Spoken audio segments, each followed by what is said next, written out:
And good afternoon, ladies and gentlemen, viewers at home. Welcome to the Thurston County Board of Health meeting for Tuesday, October 8th, 2019. I am John Hutchings, Chair of the Board, and to my right is Vice Chair, Commissioner Menzer, and to my left is Commissioner Gary Edwards, and to Commissioner Menzer's right is the Clerk of the Board, Lydia Hodgkinson.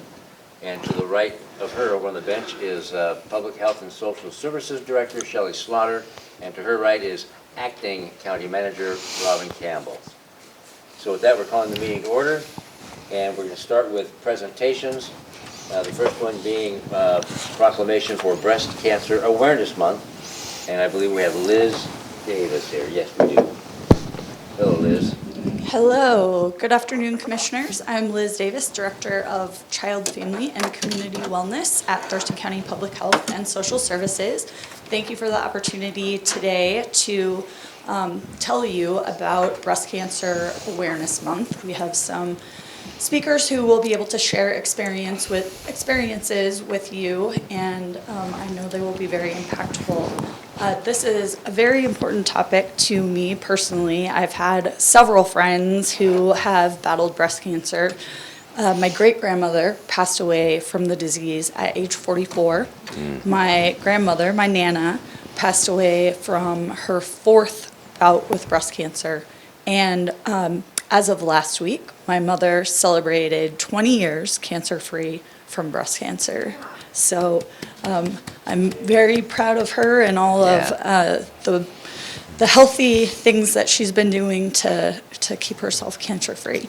So the first guest that I'd like to introduce is our very own Sheriff, John Snaza, who has some news to share about what the Sheriff's Department is doing in honor of this month. All right. Welcome, Sheriff. Good afternoon.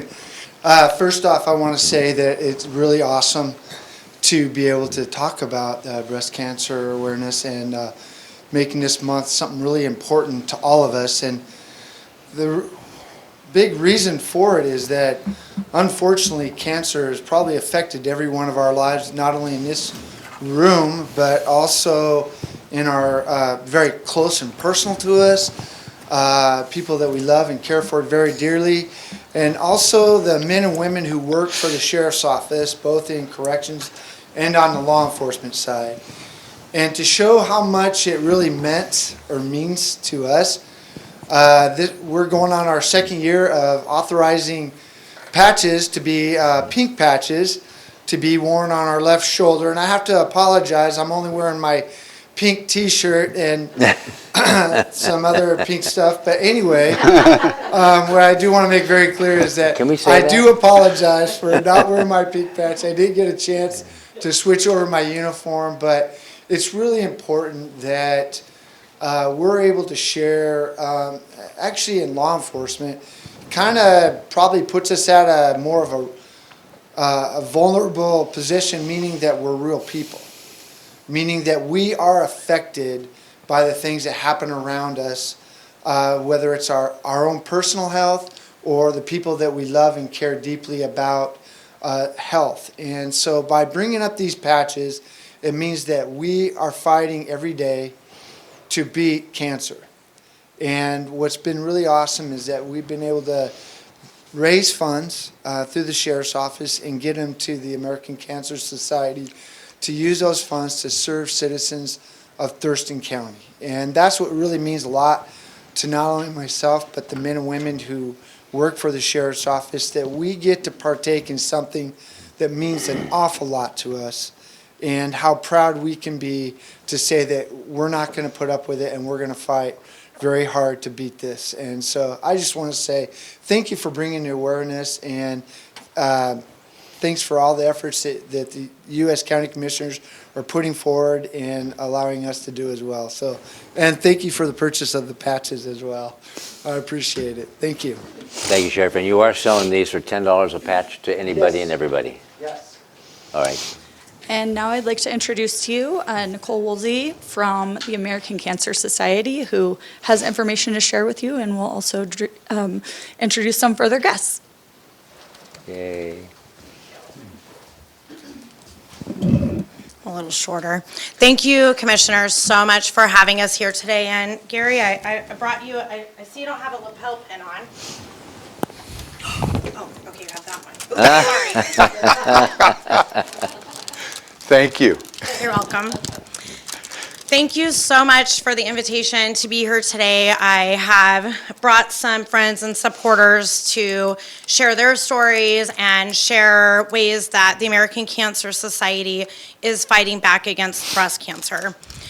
So our actual mission at the American Cancer Society is to save lives, celebrate lives, and lead the fight. One of the ways that we do that here in Thurston County is we have a Making Strides Against Breast Cancer walk that's open to all ages in the community. And we have a Real Men Wear Pink campaign. I would like to extend an invitation to anybody in Thurston County to come out on October 19th to Huntermer Park and see the magic that happens. I really think the part of our mission that means so much to me that I feel really pushes, I think it really helps us save lives, is the Celebrate Lives piece.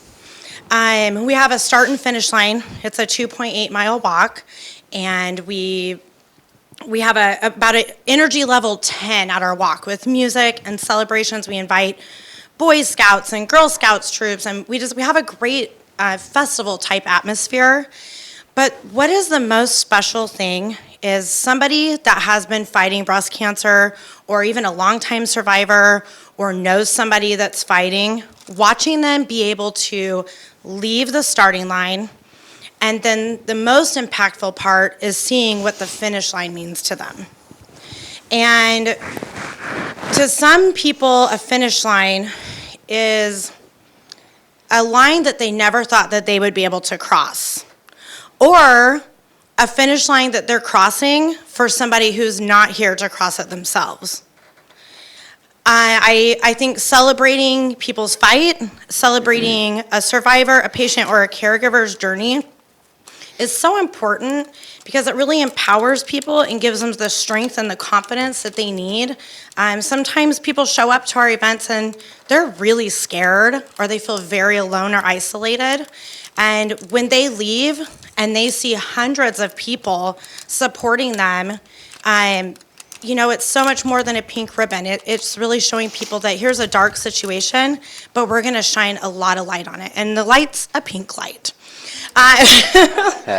So not only are we raising money for cancer research and services, but really more than anything, making sure that the residents of Thurston County and beyond know that there are people out there fighting for them every day, and that we won't stop until we do end cancer. So I did bring my guest, who will now, I would like to introduce Megan Means, who is our Senior Program Manager, and she's going to talk about other ways that, even beyond awareness, how we can help people through their journey. I'm going to hire this microphone here. So as Nicole stated, my name is Megan Means. I'm a Senior Program Manager with the American Cancer Society. So it is my role to help on the patient side. So while Nicole is helping to fundraise, I help spend the money for patients. So through that is with a number of different resources. So the biggest resource that I like to talk to people about is our cancer.org. And our 1-800 number. So cancer.org is a fully vetted website. So a lot of people, when they get a cancer diagnosis, they like to go online and they start going down a rabbit hole of research of what does that cancer diagnosis mean. So cancer.org, we have experts about cancer. We have medical providers that put information on our website that is safe information for them to gather. It is a great website for many people to give caregivers or loved ones that want to find out more information about cancer if they don't want to talk about it. Our 1-800 number is another resource that I give people. It is a 24/7 hotline. Someone is there at 2 a.m. if you have questions about your diagnosis. Maybe you need information sent to you. Maybe you need help connecting to another resource that we have. Someone is there to help. So those are the two biggest resources that anyone in the nation can utilize. And those are the biggest places that I tell people to start with. Here in Thurston County, so I oversee 8 counties here in Washington, with Thurston being one of them. And another program that we utilize a lot is Road to Recovery. So Road to Recovery is a program that helps get patients to and from their treatments with volunteer drivers. Many patients put off treatment because they don't have a way to get there. So as you can imagine, that is detrimental to their health and their diagnosis. So Road to Recovery, like I said, has volunteer drivers, so we're always looking for more volunteer drivers to help get patients to their treatments. It's all based on your availability to get them there. And when we don't have a volunteer driver to help these patients, we have a taxi service that helps kick in, and that's where the funding that you guys are raising money for goes to help pay for those rides for patients. In addition, we have a lodging program. So with this lodging program is I help partner with local hotels in the area to give patients a place to stay. So many patients are traveling different distances to come, and it just is easier for them to stay closer to their appointments. So I partner with local hotels in the area. We actually have 3 hotels in the area that are partners with us that are giving patients free nights. So, Nice, very nice. so that's pretty awesome. And in addition to that, when they don't have availability, we pay for those nights as well. So another reason why your guys' funding and money that you guys are raising is going back to the help more patients. Megan, can you So thank mention you. those hotels to give them kind of a little bit of press? Yeah, so we have Candlewood Suites, we have Best Western, and then we have Bonaventure as Very well. nice. Yeah. So next I will introduce Sierra to talk about ACS CAN. Thank you.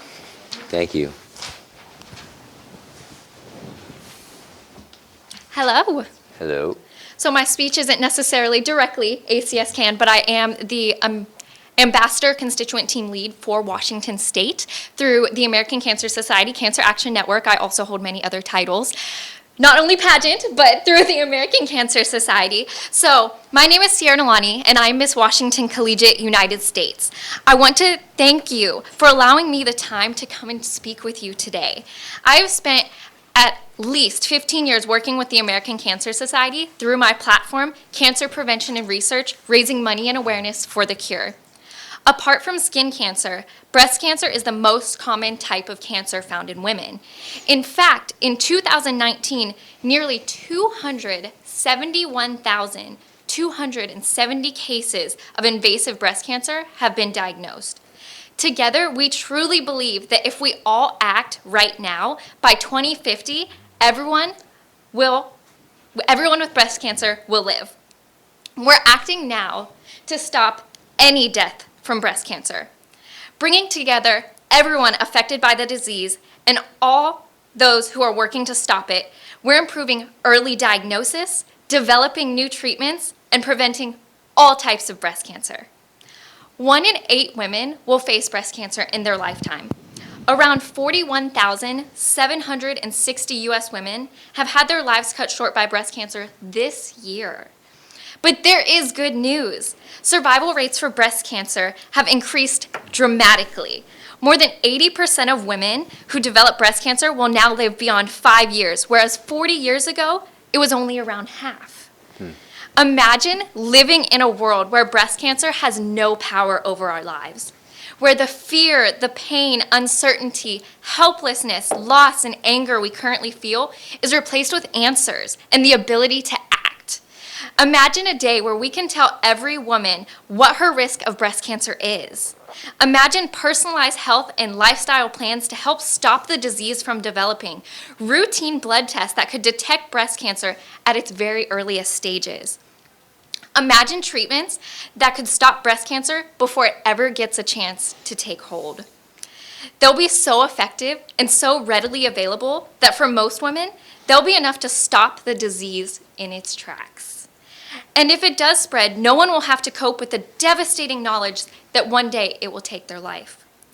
Breast cancer will no longer kill. We will be able to contain it, control it, and live with it, and never die from it. Research holds the key to a world where everyone who develops breast cancer lives.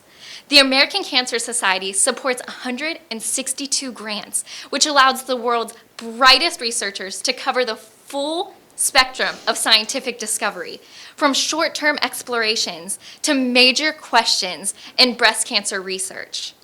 We need to act now to keep up this pace of discovery. It's time to make this happen. It's time to support research, to sign up for events like Making Strides Against Breast Cancer, to donate generously so we can live in a world with more birthdays and less cancer. Thank you. I will now introduce Cheryl Sparkle. Thank you, Sierra. Wow, I was thinking I have to follow you. Hi, I'm Cheryl Sparkle. I'm a business owner in the county, and I am a chairperson for one of the Real Men Wear Pink campaigns. And the reasons that I got involved, two reasons. One, my old boss at the Briggs YMCA died just after her 30th birthday of breast cancer, and no woman should have their life cut short that early. And the second is that I heard a statistic that said that 2 out of 3 women will develop cancer in their lifetime. So my 2 best friends, we've gone to college, we're all married, we have kids. Kathy has breast cancer and is a survivor. Lori has cervical cancer and is fighting it now, and that leaves me. And that really hit hard, that we have to do something. We can't wait for other people to do it. We have to be involved. So I happily dye my hair pink. I wear pink. I support all the guys who are real men, and I encourage them and all of us in this community to get involved as however they can. So thank you. Nicole?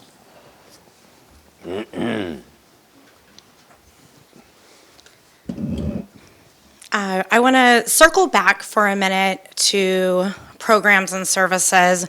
In 2018, we were able to provide 315 rides just in Thurston County to and from treatment with our Road to Recovery program.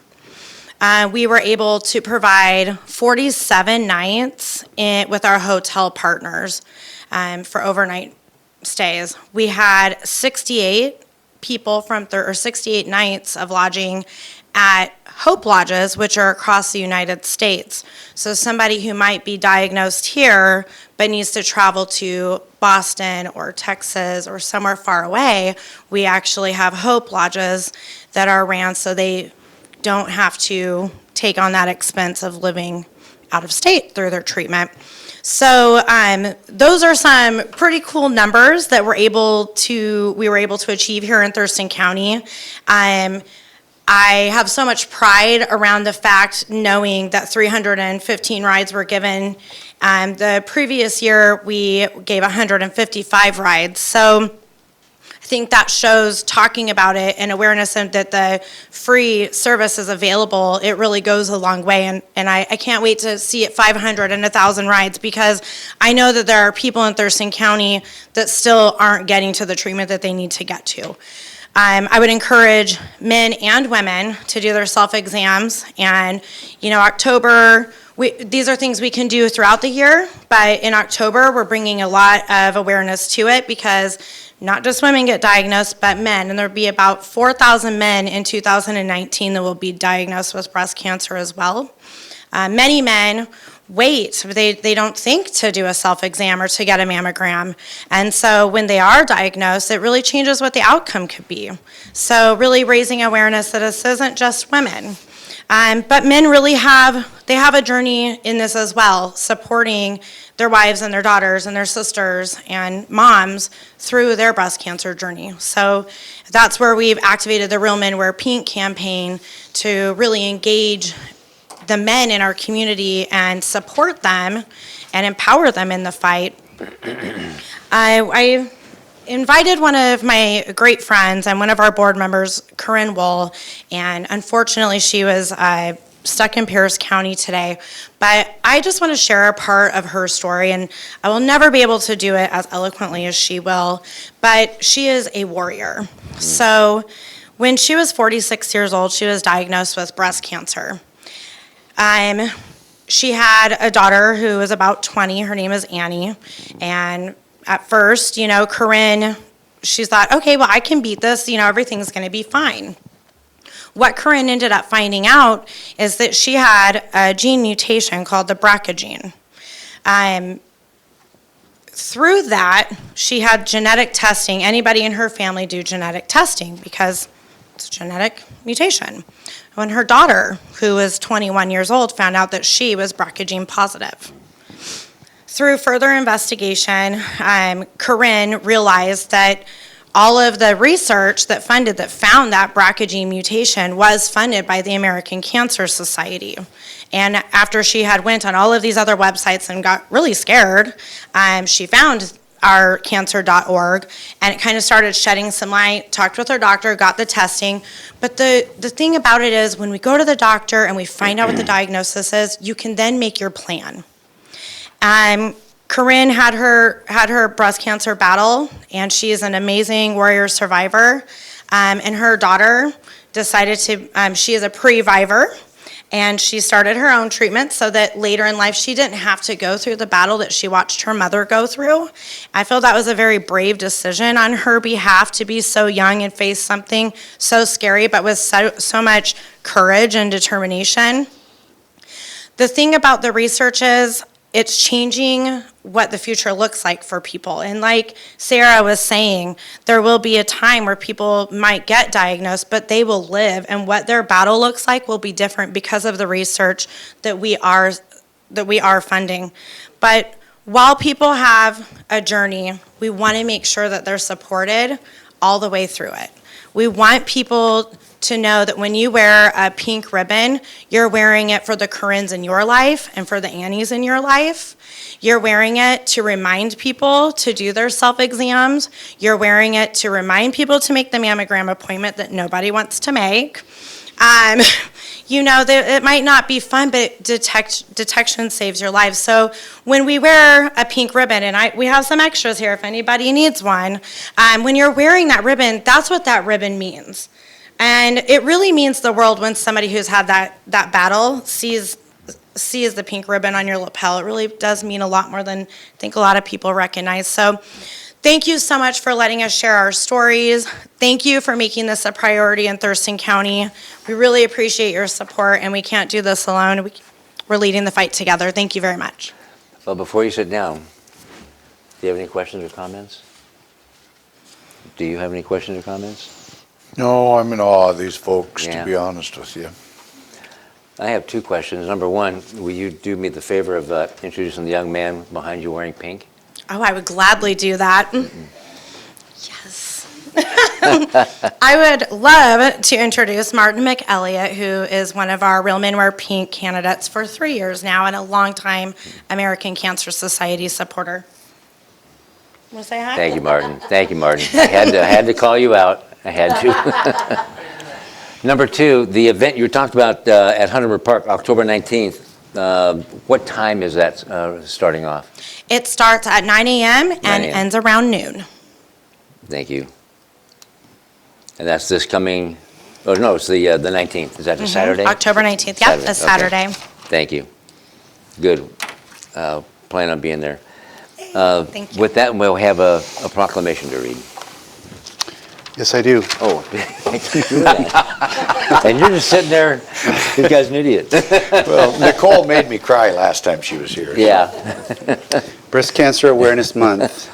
Whereas the month of October has been nationally designated Breast Cancer Awareness Month, and whereas breast cancer is the most common cancer among Thurston County women with 272 new cases diagnosed each year, and whereas men also get breast cancer and the rate of newly diagnosed cases is higher for Thurston County men compared to Washington State men, and whereas cancer is experienced differently among people of color, and in Thurston County, Native American women followed by Hispanic women are at highest risk for breast cancer, and whereas cancer is the leading cause of death for Thurston County residents and breast cancer takes the lives of 41 county women and men each year, and whereas there are ways to lower your risk for breast cancer, which includes staying at a healthy weight, engaging in physical activity several times per week, and limiting or avoiding alcohol. And whereas having regular mammograms can help find breast cancer at an early stage when treatment is most successful. However, Thurston County is ranked 5th worst in Washington State for screening among women aged 65 through 74. And whereas every year too many people are touched by pain and hardship caused by breast cancer, and the Thurston County Board of Health supports these individuals and their families and commits to working toward a future free from cancer in all its forms. Now, therefore, be it resolved, the Board of Health hereby proclaims October as Breast Cancer Awareness Month in Thurston County, to honor those who have lost their lives to breast cancer, recognize the courageous women and men who are living with this disease, and rejoice with those who are breast cancer survivors. The board encourages residents, other government agencies, private businesses, nonprofit organizations, and all other interested groups to join in activities that will increase awareness of breast cancer and advocate for comprehensive cancer care close to home. Adopted this 8th day of October 2019 by the Board of Health. Beautiful. And I want to just say, Cheryl, Sierra, Nicole, Megan, Sheriff, Liz, Martin, thank you all very much for coming in. We're going to do a photo? Yep.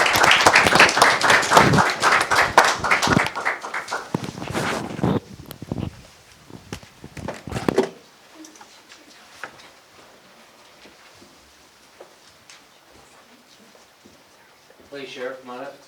Thank you, sir.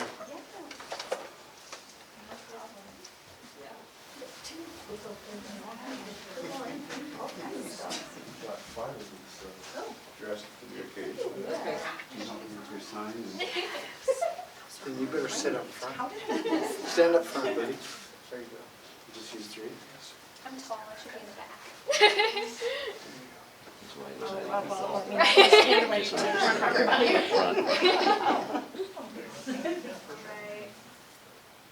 Oh, what am I doing? I need to What are you open this. doing? So sorry, so sorry. One more.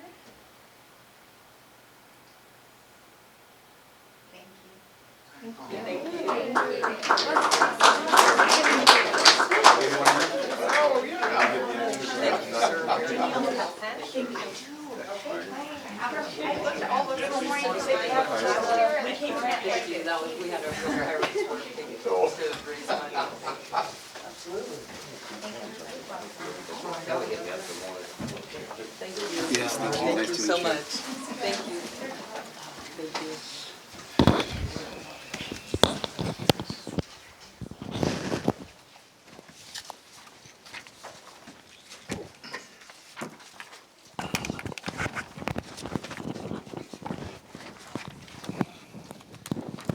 Liz, will you make sure that we get copies of these pictures?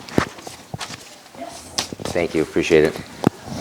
That takes us to agenda item number 3, and that is the opportunity for the public to address the Board of Health. I don't know if anybody is signed up.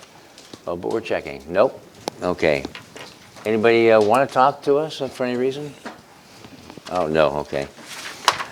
Moving on to agenda item number 4, department items. This first one is Healthy Schools, the school's pilot and volunteer environmental health school inspection program. And we have Sammy Berg. Hi, Sammy. Good afternoon. Senior Environmental Health Specialist.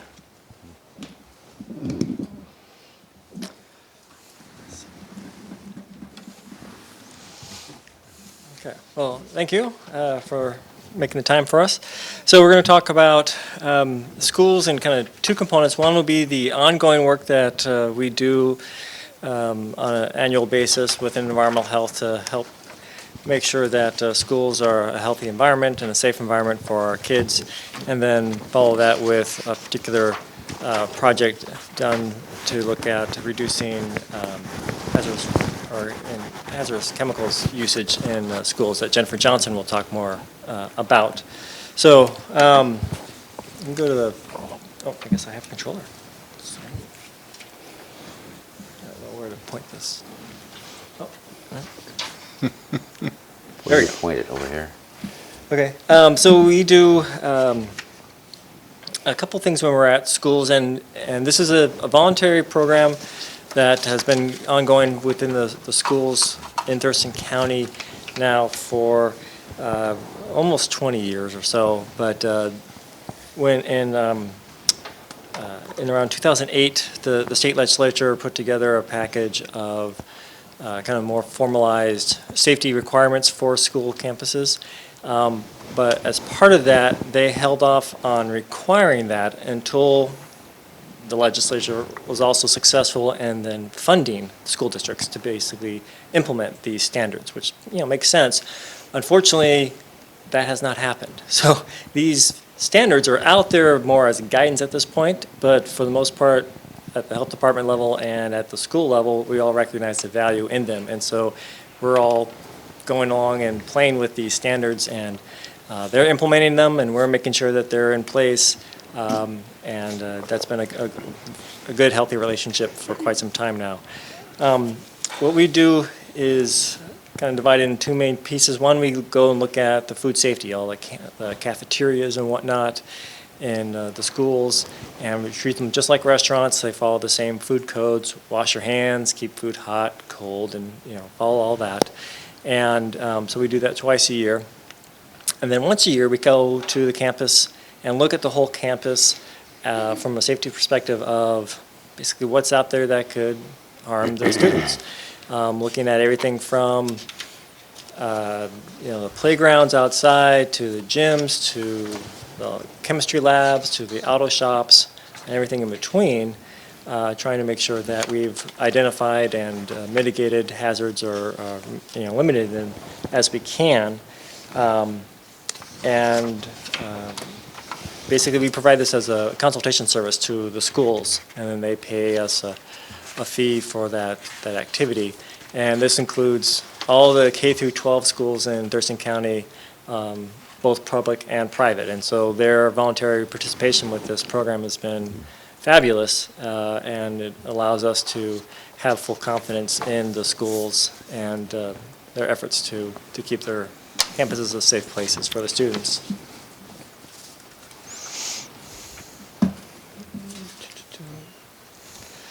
A big part of what we do is look at the playgrounds as obviously a place that the kids are really going to challenge the equipment and the placement of those, and making sure that everything from where the slide is and where the swings are to how deep the chips and the gravel is underneath them, so that if there is a fall, which there will be, there aren't so many tears and broken bones and whatnot. So that's a big part of what we end up looking at, and mainly so that the kids can do their thing and have fun as part of playing, which is definitely a pretty important activity as they grow up and develop. And then when we're not looking at the playgrounds and trying not to get sucked into games of tag while we're out there, we also then go look at the chemistry labs or the auto shops or whatnot. And again, as the students mature through the school system, the things that hopefully the districts are able to provide them as a learning environment also mature and become more complex, and certainly have the potential to be more hazardous. And so again, we're looking at all those different pieces and trying to make sure that they're not unnecessarily playing with large jars of mercury or chemicals that can explode. And literally, when back in I think probably in the late 90s, we had done an effort through the hazardous waste group to clean up school labs, and found 30, 40-year-old piles of chemicals that were literally very hazardous and should not have been there, but had been purchased long ago, shoved in the back of cabinets, and just ignored for quite some time. And so we're working hard on a continual basis to try to engage the schools and help them be clear about these are the appropriate things to keep, but also once you buy these chemicals, you have to maintain them. You have to store them appropriately. You have to cycle them out. And then once you're done with them, please, here's how you properly discard of them so that they don't end up being another big stockpile of unknown, unlabeled stuff. And so that's definitely an ongoing effort through both my group and the Food and Environmental Services, but also the Hazardous Waste group as we try to provide technical guidance to these places. Oops, I think we kind of skipped ahead just a little bit. Out of control presentation. Apologize. It doesn't go backwards. I don't know if you did. All right, sorry. Slide number 6 with the adults in the playground.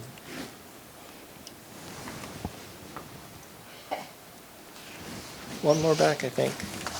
There we go. Okay. This is a pretty common situation where you have essentially the parents and volunteers doing a barn raising effort to get a new playground put together. And as part of our efforts, definitely we want to make sure that once they have put all this hard work into it, that the place is appropriately designed to not have any active hazards in it, and that there aren't places for kids' heads to get stuck, and there aren't big bolts sticking out and things like that. And so our efforts to review this stuff before it's actually put in, and then once it is put in, make sure that it's everything all fit together nicely and is all finished, and then enough chips and whatnot are on the bottom. It's all good, and then the kids all have fun and enjoy a brand new playground. But that's a lot of the effort that we do for the schools on a routine basis. We have just around 100 schools in Thurston County, K through 12, and so definitely is a good chunk of our effort through the year to go out there and do these inspections. When we're out there on a campus inspection, it's a good 3 hours or plus as we're looking through the hallways and the playgrounds and the restrooms and all the other bits and pieces of these places, and making sure that they're as safe as they can be. Anyway, that's the routine work that we do at Environmental Health. And now I'm going to turn it over to Jennifer to talk more about a particular project. But thank you. You're welcome. Thank you, Sammy. Hi, Jennifer. Hi, good afternoon. So I'm Jennifer Johnson. I work with Thurston County Public Health and Social Services, and I have the great fortune of having Mr. Randy Martin here joining us today. So Randy is who is the maintenance director at Griffin School District, and that's where we ended up doing this project. So we got grant funding,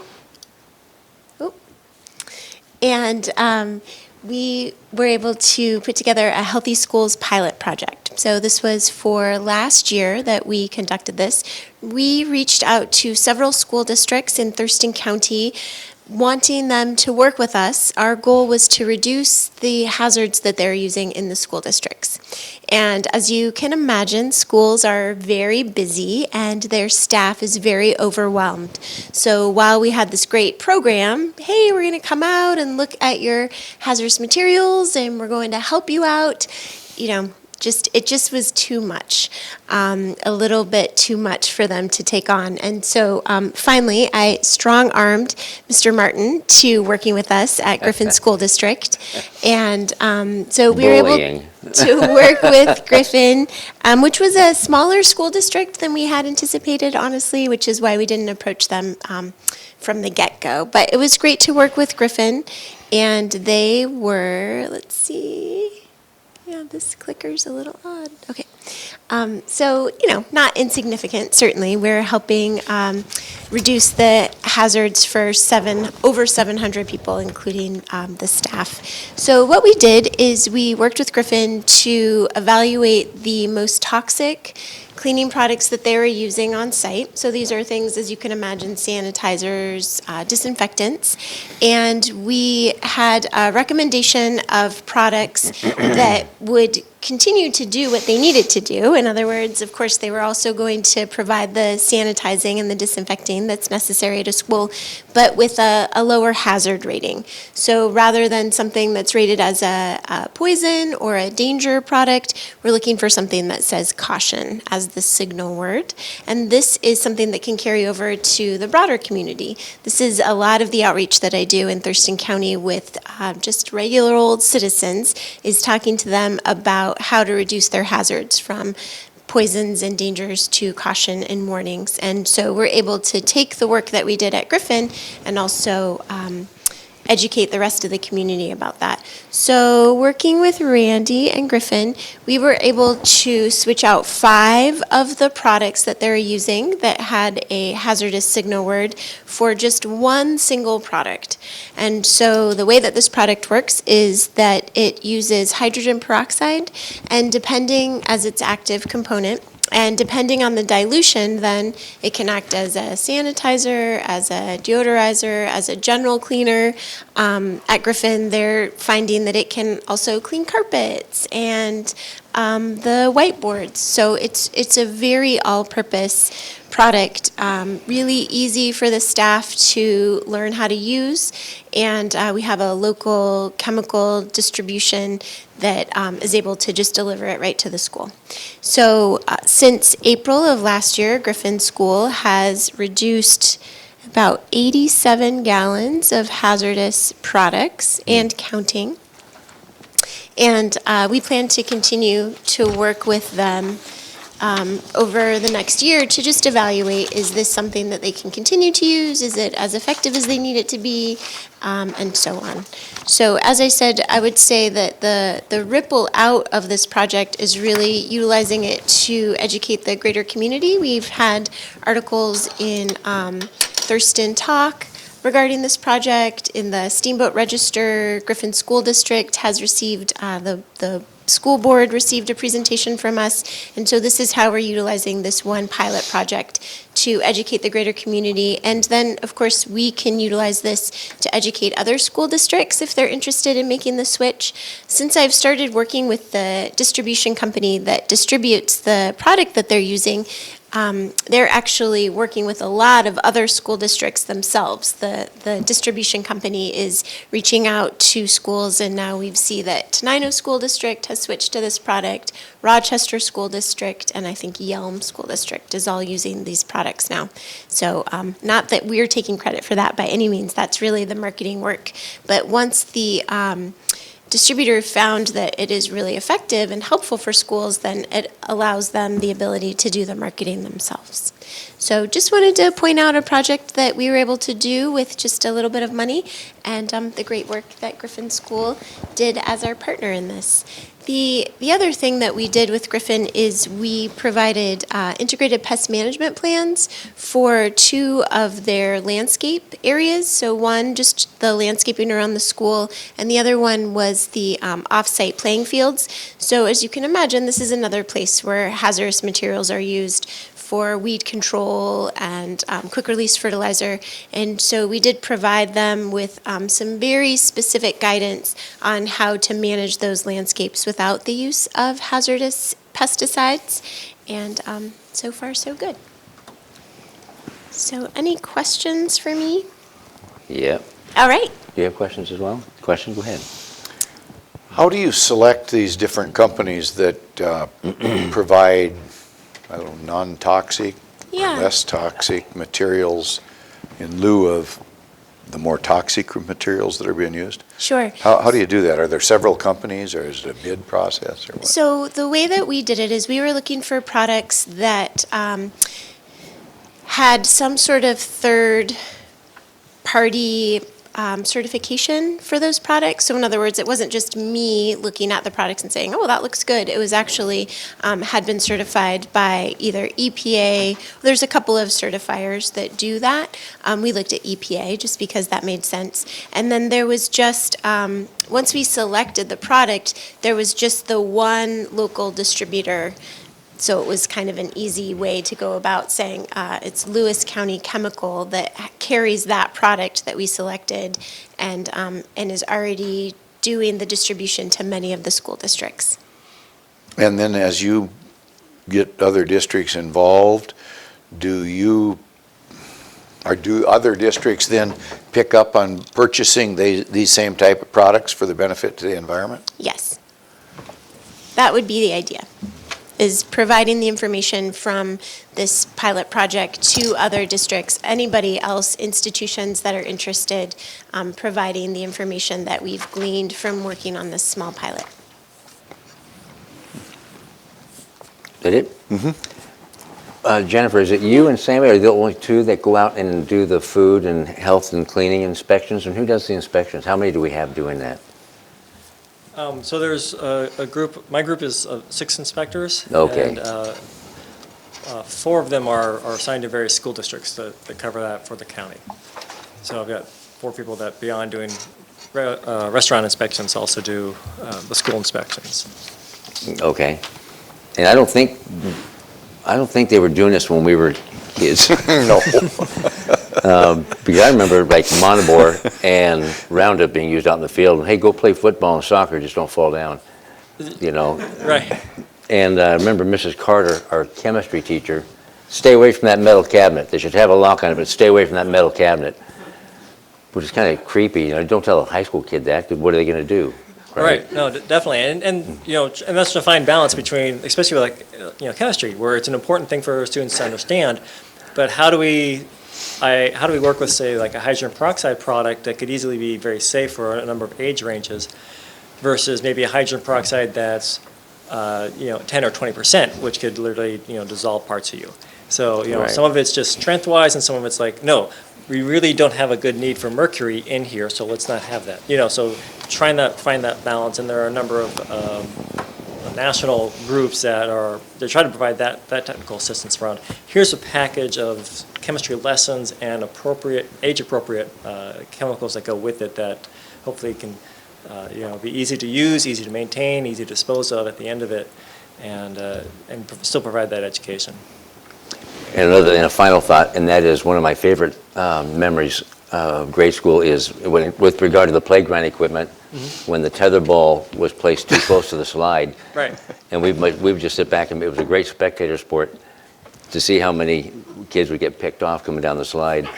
Oh, yeah. Well, that's exactly it. It's like, you know, we know that the kids are going to be very creative in how they use this equipment. Yeah. And so we have to be similarly creative when we think about this thing's here, or are they far enough apart? Because at some point, 2 kids are going to be swinging off of both sides, you know, horizontally and coming at each other, and you know, hopefully they don't meet in the middle. So, This is great.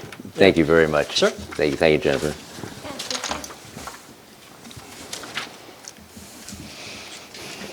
And that takes us to department item number 5 now. Did you have more? Okay. No, I didn't. Department item number 5 on the agenda, homeless community inclement weather preparation. Keely's in the house. Good afternoon. Good afternoon. Keely Marino, the Thurston County Homeless Prevention and Affordable Housing Coordinator, coming to you today to talk about our Hazardous Weather Task Force and how we're preparing for the cold weather season. The Hazardous Weather Task Force is entering its 3rd cold weather season, starting in 2017, and this is we're growing and we're stronger every year. And this season begins officially on November 1st. And that cold weather season lasts until the end of March 31st. There are some new additions to the Hazardous Weather Task Force this year in that we've contracted with 2 new agencies to provide services during a hazardous weather event, also known as a Code Blue event, which we had for 12 days in February of 2019. And for extra staffing for a pop-up shelter that we may need to put together, we've contracted with Interfaith Works to provide that extra staffing. And we've contracted with Partners in Prevention Education to officially launch our sheltering-in-place activities. Sheltering-in-place activities were activities that we implemented for the very first time in February due to high numbers of unsheltered individuals remaining in their encampments rather than coming into shelter, and there weren't very many shelter beds available for all of those who were unsheltered. And so we decided that to keep them basically alive, that we would come around and hand out blankets and other survival goods, clean socks, dry socks, hand warmers, and other items. City of Olympia joined us in that effort. They were really big volunteer partners during that time period, and we decided that we should make it official and just have some money set aside for those activities. So pretty excited to see how those will formalize as the season moves forward. However, there are some changes in our system this year. We have somewhat of a lower capacity than we did last year in terms of daytime shelter or warming center or a place for people essentially to be dry and warm during the day.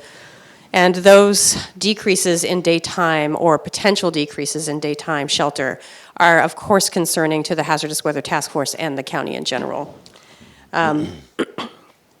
We were counting on Salvation Army to provide 24/7 operations, and that was not able to happen. And so that's one place where we don't have a spot for people to stay warm inside. There's a reduction in hours temporarily at Rosie's Place through Community Youth Services during the day, so that would affect our young people during the cold weather months. And that is, again, it's temporary, but that is currently a scheduling blip that's happening over there.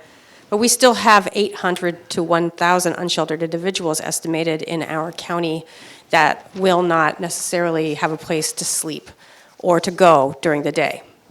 Some folks will be able to attend the Providence Community Care Center in downtown Olympia, and there's some conversations there about there might be a slight reduction in daytime visitors to that center as well. Another update is our Union Gospel Mission, which is our largest capacity shelter. Their year-round capacity is around 50. So in the wintertime, they offer upwards of 30 additional beds to those 50 that they offer all year round. However, in the middle of September, they're averaging already about 74 of those beds being occupied, therefore only being able to provide an extra 5 or 6 beds when the cold season hits due to capacity within their shelter.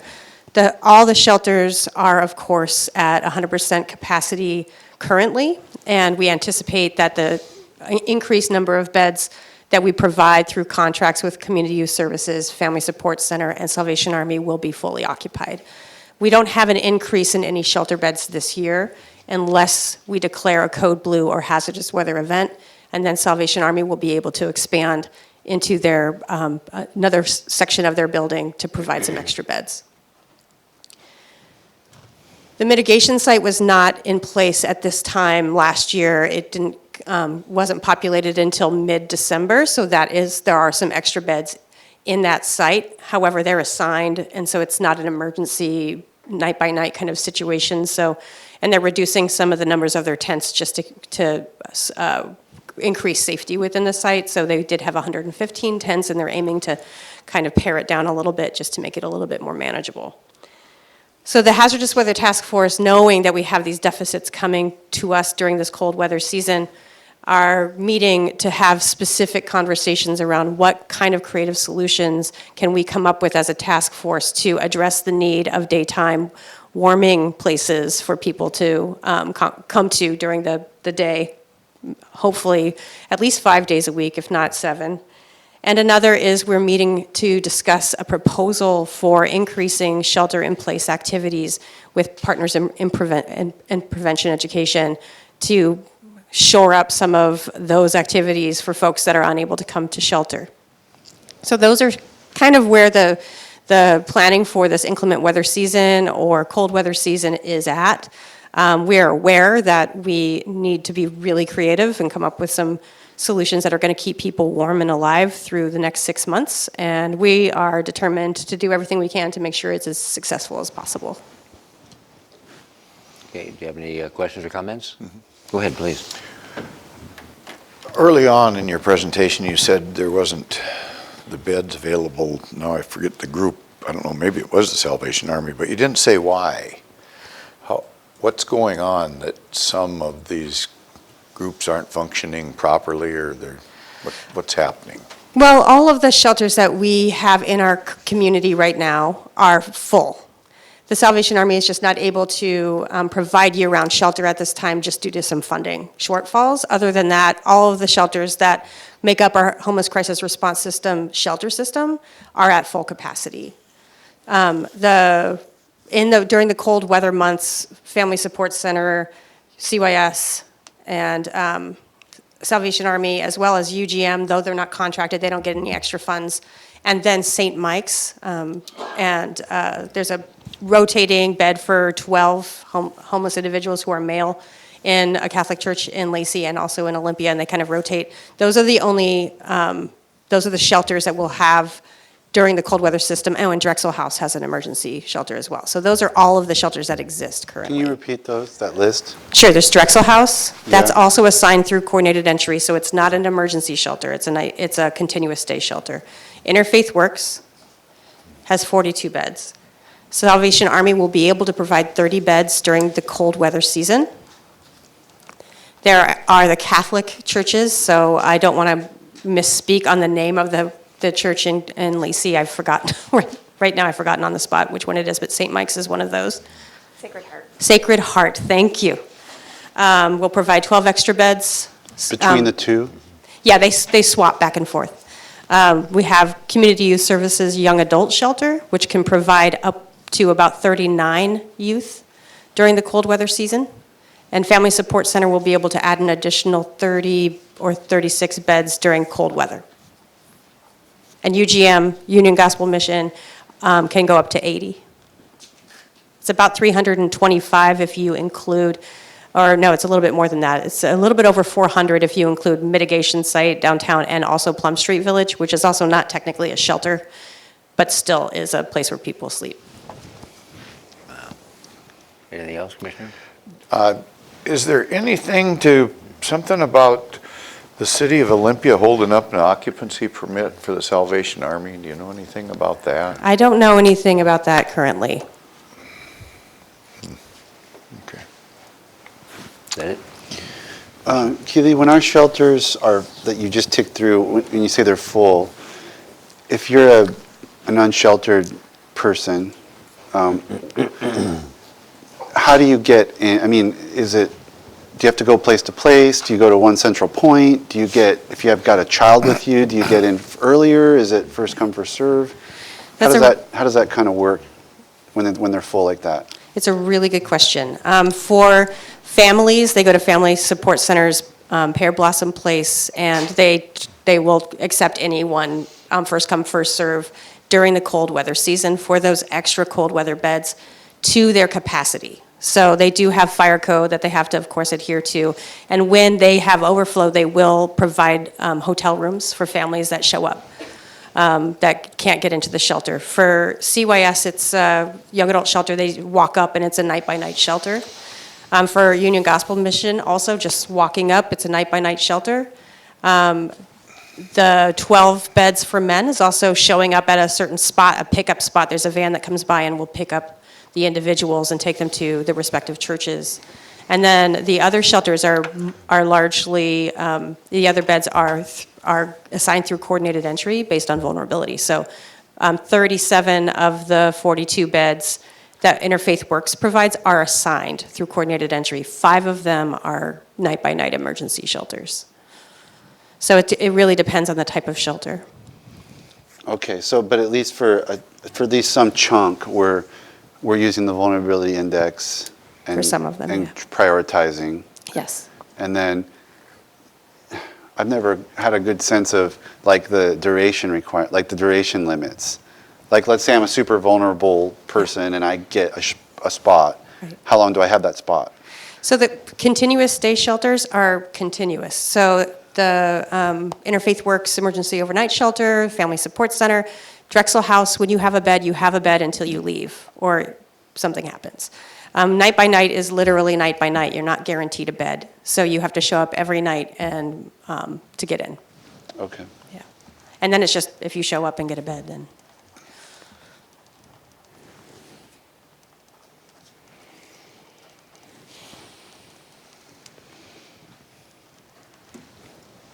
Anything further? Not on that, no. For the folks watching at home and for here, Yeah. that are sympathetic and empathetic and want to do something for the cold weather coming, if they wanted to go to Costco or sporting goods stores and buy the boxes of hand warmers and foot warmers, jackets, sleeping bags, blankets, would they go to the Family Support Center, Food Bank, CYS, Salvation Army? Where would they take all these items? All of the above.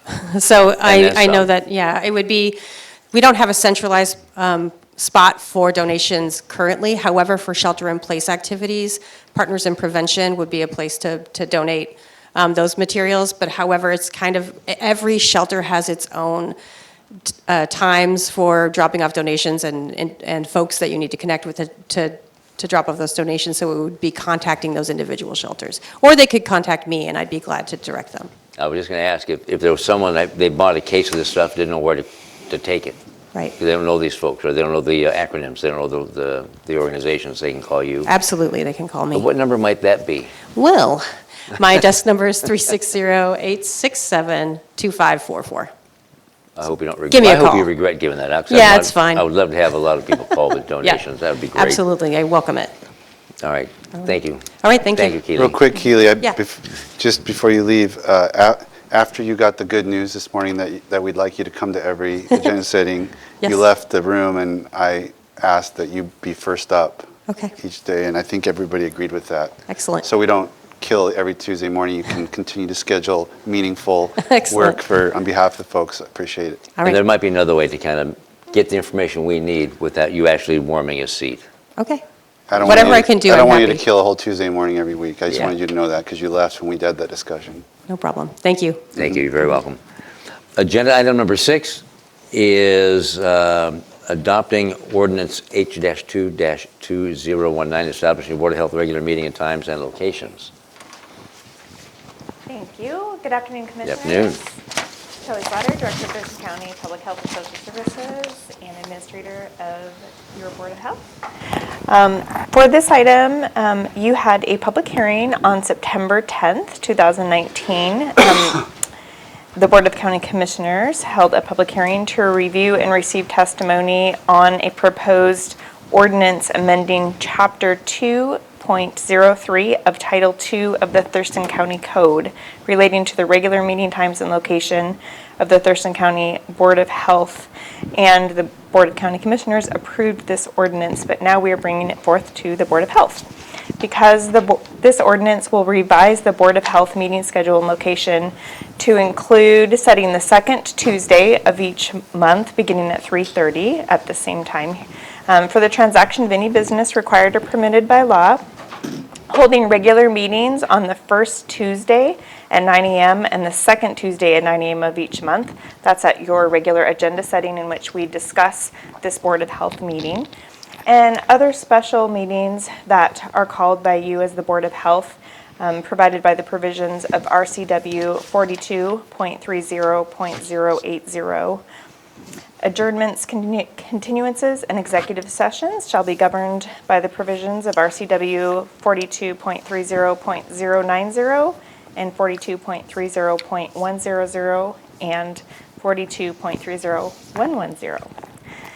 So this will allow you as the Board of Health and Commissioners to participate in meetings by telephone or video conference, providing there is equipment available at the location, which will allow all present to be at the meeting, including the public, to hear the member's voice, and for the member participating to hear all that is stated at the meeting. So this gives you more flexibility to attend and gives more transparency and notice for the public to be able to participate and view in your Board of Health activities. Also proposed in this ordinance is codifying in the county code updates to the Open Public Meetings Act, requiring the publishing of a daily calendar for all meetings at which 2 or more commissioners will be present, and the posting of agenda for all scheduled meetings. So this is a request for the Board of Health to formally adopt the meeting dates approved by the Board of County Commissioners on September 10th, 2019 by adopting the Board of Health ordinance, which you have with you, and that is H-2-2019. Any questions? Any questions on that ordinance? No, sir, no. We've covered it. Yep. Nothing. Commissioner Nestor? Okay. Ready for a motion? Yes, sir. I would move to approve Board of Health Ordinance H-2-2019, amending Chapter 2.03 of Title II, Thurston County Code, relating to the regular meeting times and locations of the Thurston County Board of Health. Second? It's been moved and seconded to adopt ordinance H-2-2019. Any further discussion? No, sir. Nope. All in favor, say aye. Aye. Aye. That motion carries. Item number 6 on the agenda is the Board of Health members' health-related activities. Mr., or not Mr., Well, Commissioner Edwards. ties in with what I was doing for my county commission job, and that has to do with healthy environment, biosludge, and clean water. That was my week involving that activity. That's it. Commissioner Minster. Well, I reported earlier about the reclaimed water. I think that has a direct, they're trying to really drill down on what residual chemicals could potentially reach dangerous levels for humans, making a lot of conservative assumptions.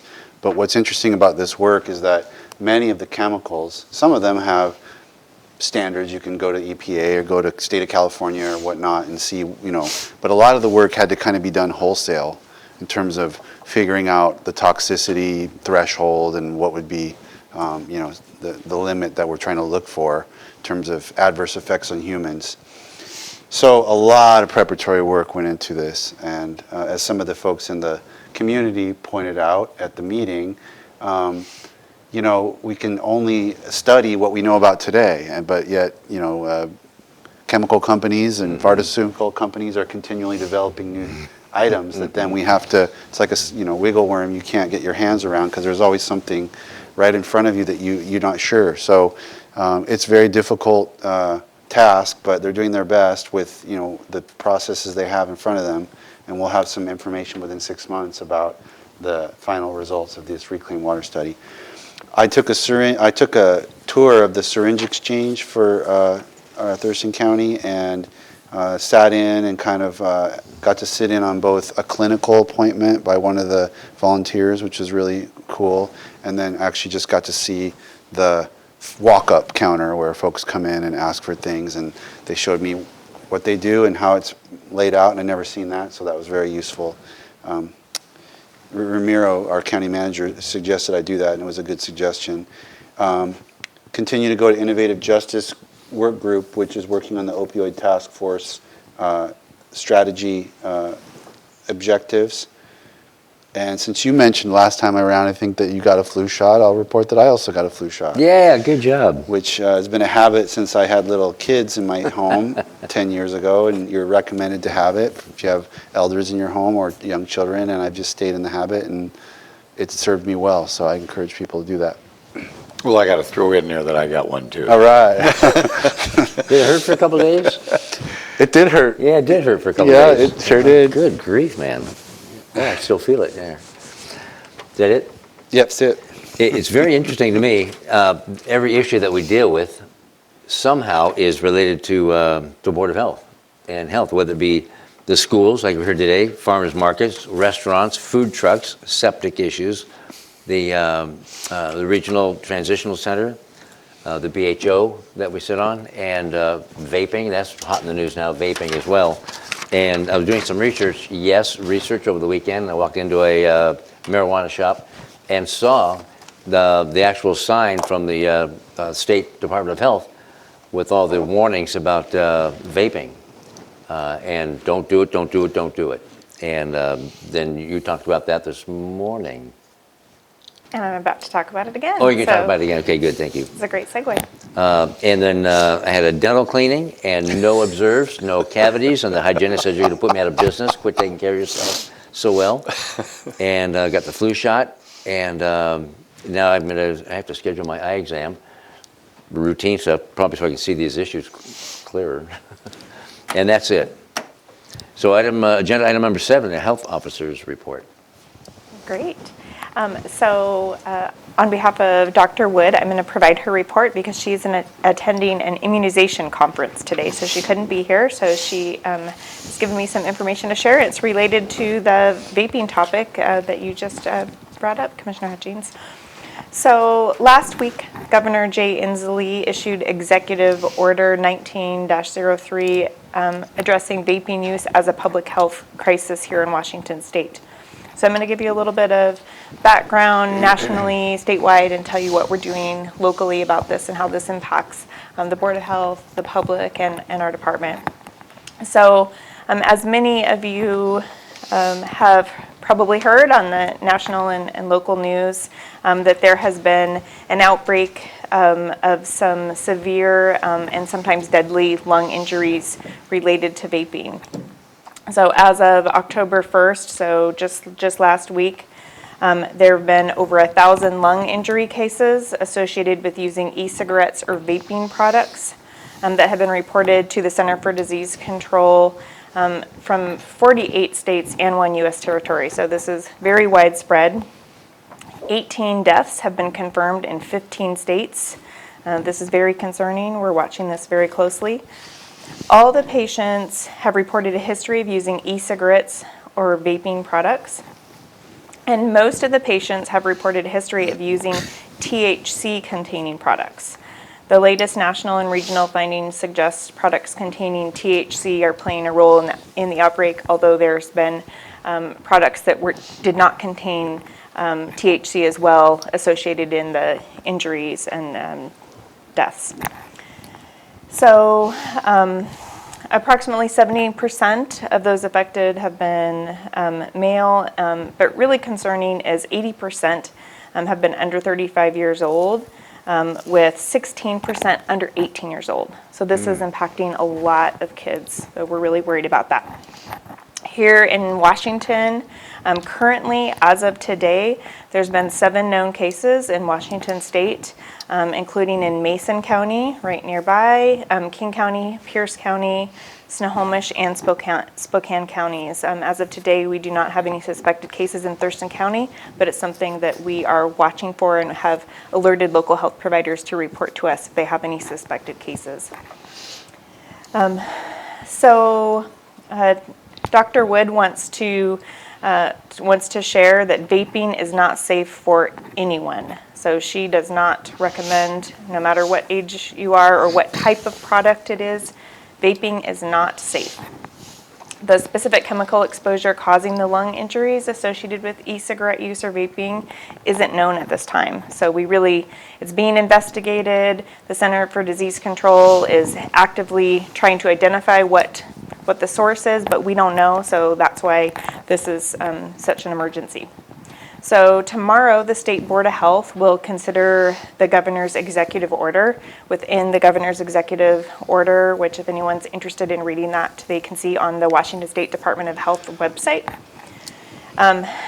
asks the Board of Health to ban certain vaping products, including flavored vaping products that are most commonly marketed to youth and young adults, and to develop warning signs regarding the health risks of vaping and posting that in all licensed retailers of non-THC vaping products. And they're asking local health officers, including Dr. Wood, who is elected to sign on to this effort, to order that these signs, these warning signs be posted.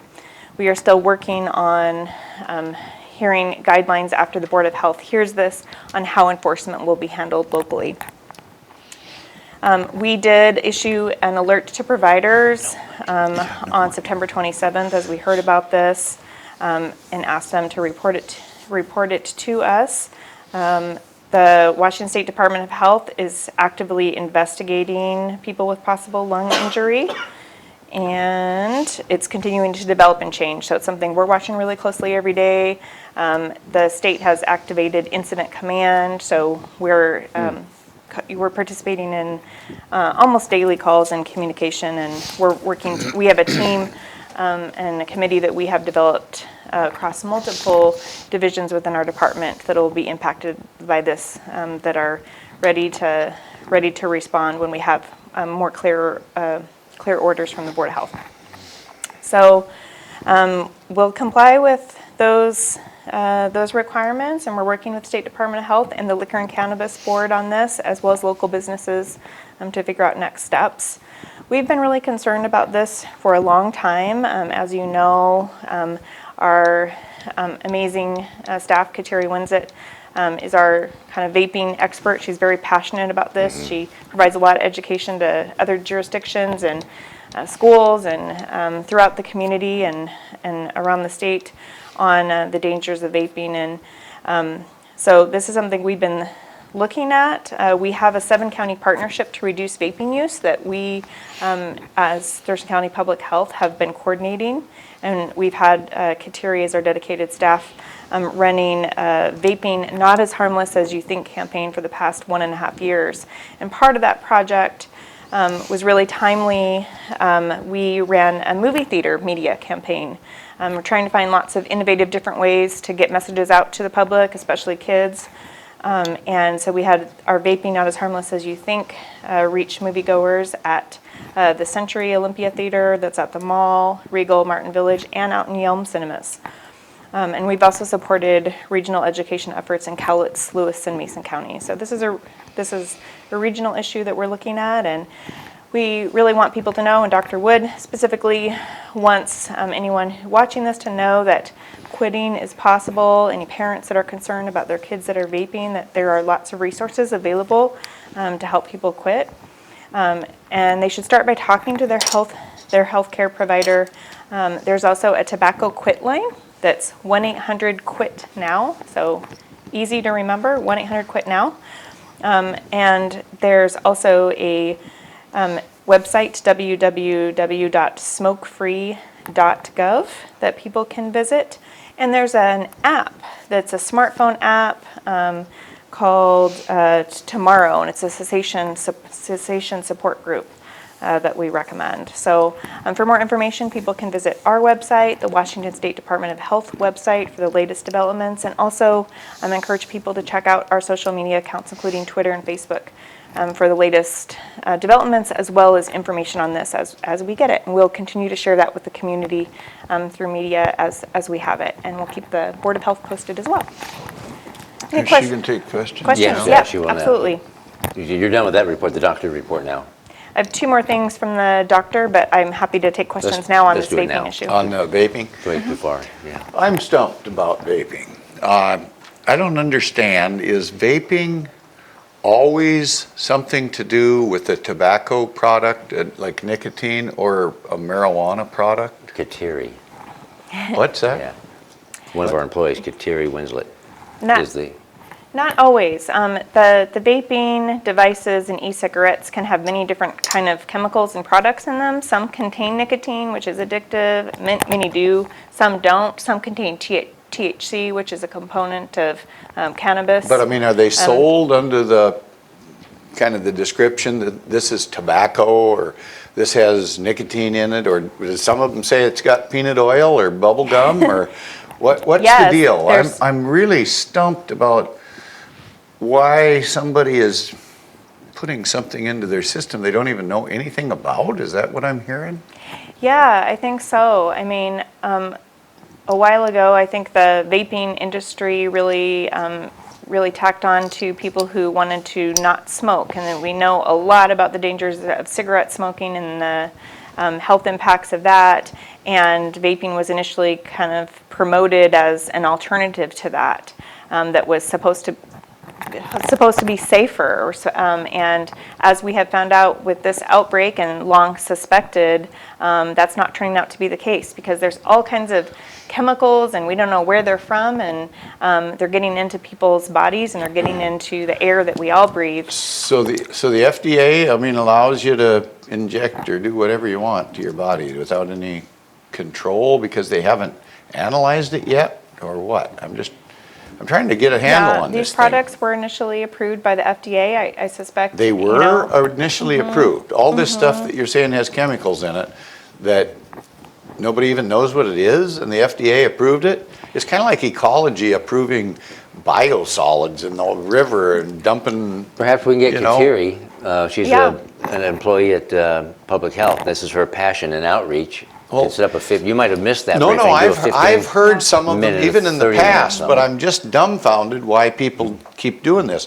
I think what I need to hear, somebody that's a vapor or something. Why can't we have somebody that comes in and knows what they're talking about? Because I hear about these things, but it's kind of like it's so stupid I can't understand it. Why do people do this? I mean, do they put a little arsenic in there and puff on that, or I don't get it. I just don't get it. Yes, we'll have Kateri come and we can provide a more comprehensive yeah, but she's probably not a smoker of it either, is she? No, but she's done a lot. No, but she's done a lot of research. But sometimes they can tell you a little more about. I have had. In my drug unit days, we used to talk to those people. What the Yeah, I heck? would. What are you doing this for? And try to figure it out. I didn't know it had gravitated beyond, because I didn't keep up with it. I didn't know it had gravitated beyond marijuana and tobacco. I just thought all the flavors were like, if when I was younger, you could go to a Middle Eastern restaurant and they'd have like apricot tobacco you could smoke as like part of the experience of eating at this restaurant. And I just figured it was flavored tobacco. I didn't realize that people had just gone on and it's just pure chemical. There's lots of different things. It has nothing to do with tobacco or THC. Depends on the type. There's lots of And the government, they don't regulate any of that, huh? Or they do just say everything's okay? They do regulate it, and that's part of, this order is for us as, local Board of Health and health officer and communities to help the state address this by enforcing these, the signage and the health warnings and educating the public about the risks. The industry's been, very good at marketing these products, and we're trying to prevent people from getting the illness or death. We don't want to see that here in Thurston or anywhere. Regarding public service announcements, not adverse, but public service announcements that are going on, you were talking about in the movie theaters and such, is that the state doing that, or is that Thurston County doing it? That was Thurston County Public Health and Social Services as part of a grant that we were coordinating amongst 7 counties that we received from the Washington State Department of Health in order to do that and provide education and outreach to the community on the risks. So are the movie theaters charging us to run a public service announcement? We did pay for those. We did pay for those announcements. Hey, hang on. I didn't know they could charge for a public service announcement because it's for the good of the public, and we're not advertising for a for-profit business. Yes, we do have to pay for certain types of advertising, and that's one that we do. Okay, I need to get one more thing off my chest. Oh, sure. I just wanted to say that it's Chris Hawkins' team that organizes these ads, and also Terry's on his team, and they work together on vaping-related issues. So if you wanted to ask some more in-depth questions, Chris is here. Don't mean to put him on the spot, but it was his brainchild to run some of these ads, and he can talk to you a little further. Sounds like it could be more than a few minutes with questioning about biosolids and stuff, and smoking biosolids. So we may need another briefing or something set up for that.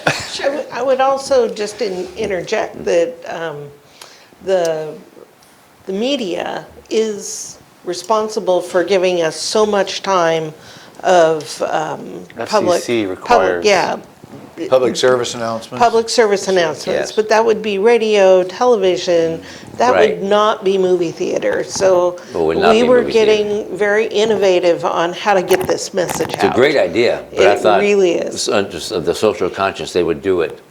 That would be a gratis. nice thing, but It would be a very nice, honorable, altruistic thing for the theaters to do. But my question is this: you mentioned early on that Dr. Wood has reached out to our healthcare providers and to report. Now, is that a suggestion, please, if you think about it, or if you want to do it, or are they mandated to report health or lung injuries? At this point, our communicable disease alert requested that people report it, but the governor's emergency declaration and the Board of Health's guidance includes making that a requirement to make it a notifiable condition, and any health officer can make a condition notifiable. So if I'm vaping, I'm sorry, go ahead. So at this point, we are requesting that people do that, but we're kind of waiting for this guidance to develop statewide as to exactly how that's going to roll out. Have we reached out to these same folks to have them voluntarily report opioid overdoses? No. I wonder why. Because, I mean, if I have a lung injury, can I give it to him? So is it a communicable disease? No. Okay, and if I overdose, is that communicable? No. So they're almost the same, but one seems to be taking a more prominent track than another one. Yes. I don't understand. I I think this one, because of the, the recent deaths across the state and the attention that this is getting from the CDC and the state, has prompted health officers throughout the state to all join together to do this. And some other county health officers have chosen that route for opioid overdoses, as you know, and we have discussed. But at this point, that is not under the State Board of Health's or the governor's, order to consider for all counties. So that's up to each individual health officer throughout the state of Washington to Probably decide money how lobbying to and report money. that. Yeah, I don't understand it. But this I is the don't get FDA it that either. approves the medication. I don't get it. I don't get it. Calm down. Okay. Do you have any other questions? Do you have any? Do you? Well, I don't know, Chris is over close to the mic. I don't know if he's there to try and explain something to us, but I am dumbfounded how, I guess I'm just, I had a young person tell me I wasn't woke enough here the other day, so. You weren't woke enough, yeah. I just don't get the contradictions. It doesn't make sense to me. No, it doesn't to We're me going to attack either. vaping vehemently and like wild right now. We're going to nip it in the bud. No pun intended. And we're going to let But opioid shoot-ups or if you something. think about it, we'll just, it's an emergency, but okay. That's my impression of it. I just don't get that. Okay, I'm done. Next. Do we need to go? We don't need a briefing. I don't want a briefing now on stuff, but you have something to add that for the good of the order that's short and succinct, Chris? I guess I just wanted to say, to add on to the outreach that we've been doing, that we've not only been doing the movie ads and some other media, we've been utilizing things like transit ads, as well as some radio spots in other counties in particular. So we are trying to get that message out there. The vaping is not a safe activity as far and wide as we can within the Southwest Washington area, and hopefully that's helping and starting to get through to people. In addition to obviously the news about the lung disease issue. So, thank you. I do have a can't get beyond question the about that. I don't hypocrisy. understand. You think that telling kids don't do this, it's not good for you, that's going to have any effect on what they do?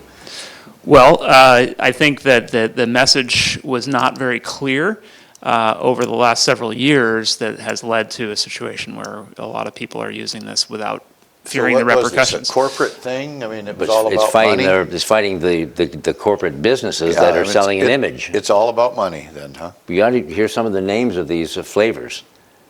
It attracts children. Yeah, I heard the something that youth. said, I think somebody said there was a bubble gum flavor or something like that. So- I mean, Cotton candy. Thank you, Chris. Thank you. Cotton candy. cotton Cotton candy, candy. is that right? Well, there's one, I'm not going to mention it. Go ahead, you had two more things on Dr. Sure, just a Wood's couple more report? things for Dr. Wood's report, and then I'll briefly just share a couple things so that we can end here on time. Our investigation and control of disease staff investigated and followed up on 86 confirmed and suspected notifiable conditions over the last month, so they've been very busy. Measles cases continue across the U.S., with 31 states reporting 1,241 cases in 2019, so we're very much still watching measles and encouraging people to get vaccinated with the MMR to prevent measles, and also influenza, because the flu season is coming up. It's predicted to be more severe this year.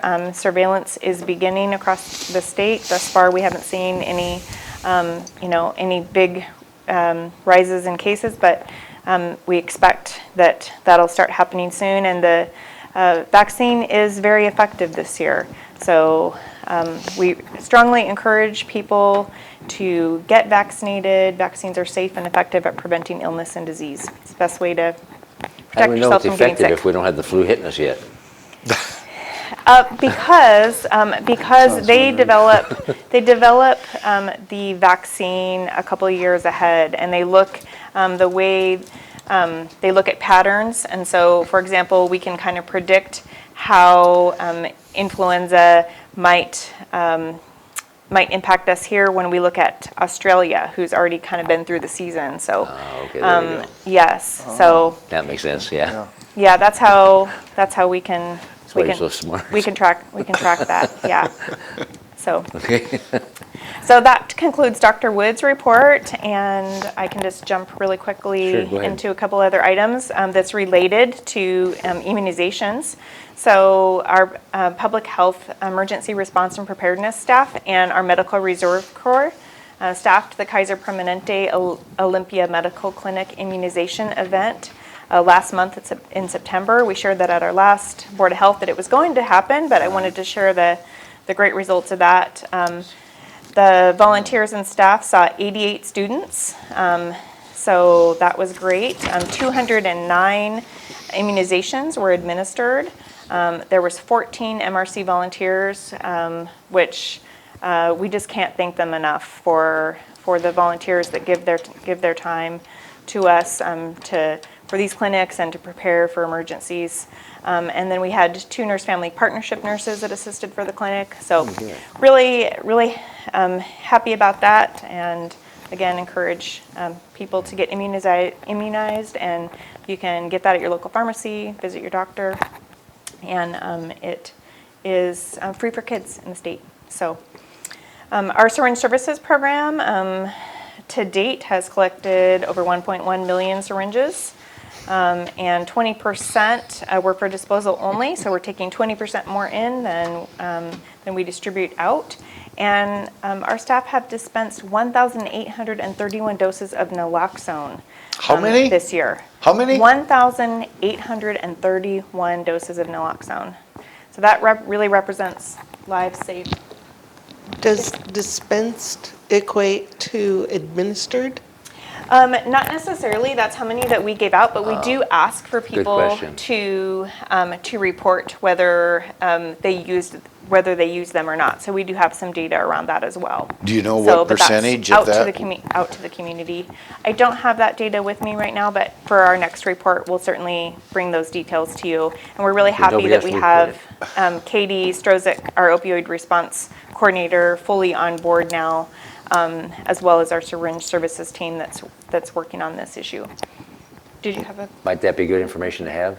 Yes, that would. Yes, we'll ensure that we have that Put for me you. in a happy place. I apologize. I just have the doses that were dispensed here in front of me.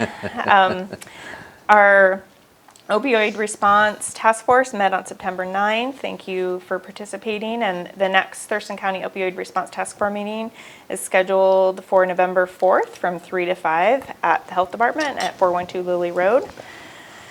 And then finally, I was really touched to hear our breast cancer proclamation. Thank you for that. I myself am getting a mammogram this week and encourage other women advised by their physicians to do the same. I'm really fortunate to have health insurance and was able to get a weekend appointment. Made it really easy for me. Not everyone's that fortunate. We have a lot of disparities in our community.